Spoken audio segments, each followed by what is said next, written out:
In 1937, thousands of artworks were confiscated from museums across Nazi Germany.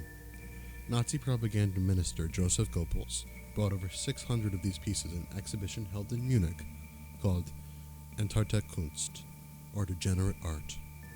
Many pieces were intentionally displayed improperly, or titled incorrectly, and the visitors of the exhibition were encouraged to mock the absurdity and the perversion of the works. Among the works confiscated were by Picasso, Matisse, and Van Gogh. During a speech addressing the subject, Adolf Hitler proclaimed that works of art, which cannot be understood of themselves, but for the justification of their existence, need those bombastic instructions for their use, finally reaching the intimidated soul, who is patiently willing to accept such stupid or impertinent nonsense. These works from now on will no longer find their way to the German people. It is important to note that Hitler was a failed painter, his distaste for modern art most likely stemming from an insecurity and dissatisfaction in his own abilities. In 1908, Hitler was rejected from the University of Applied Arts in Vienna. Historians have theorized that if he was accepted, his life might have had a different trajectory, and the events of the Holocaust might not have happened. In 2025, the University of Applied Arts in Vienna accepted an AI student named Flynn. It can be argued that the admissions team at the University of the Applied Arts in Vienna caused one of the worst tragedies in human history, and they may have just created another. I bring up the Nazis to connect a similarity of attitudes towards art and cultural expression in regards to artificial intelligence. In particular, from leaders within the tech world and within politics, as well as the layman tech bro.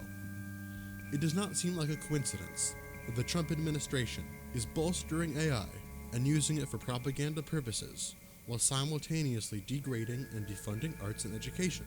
AI is the ultimate propaganda tool. Propaganda often uses the language of art while completely detached from its emotion and historical context.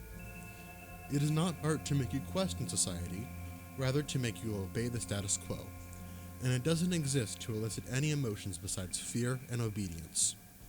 Generative AI is the new aesthetic of fascism, and is a fitting look and feel to go hand in hand with the lack of empathy of the Trump administration.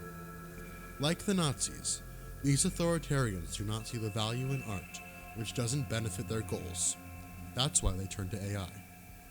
In the century since art separated from religion, many prominent artists had progressive political and social beliefs.